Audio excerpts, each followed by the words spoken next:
విశాఖపట్నంలో CITU zone committee నేతలు ఆందోళన చేశారు.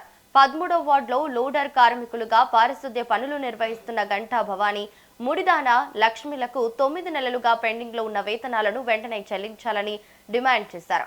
బాధిత కార్మికులకు మద్దతుగా ఇతర కార్మికులు, మున్సిపల్ లోడర్ కార్మికులు మధురవాడ జోనల్ కార్యాలయం ఎదుట ధర్నా చేపట్టారు. ధర్నాలో పాల్గొన్న కార్మికులు ప్లకార్డులు ప్రదర్శిస్తూ పెద్ద ఎత్తున నినాదాలు చేశారు. అనంతరం జోనల్ కమిషనర్ అయ్యప్ప నాయుడుకు వినతి పత్రం సమర్పించారు.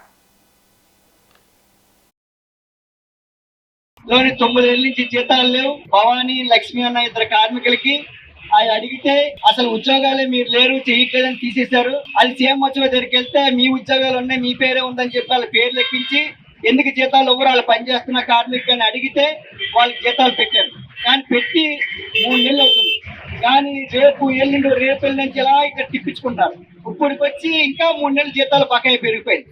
6 నెలల జీతం పెట్టారు, ఇంకా 3 నెలల జీతం బకాయి అయిపోయింది. ఇంత నిర్లక్ష్య ధోరణిగా ఇక్కడ తిప్పించుకున్నారు.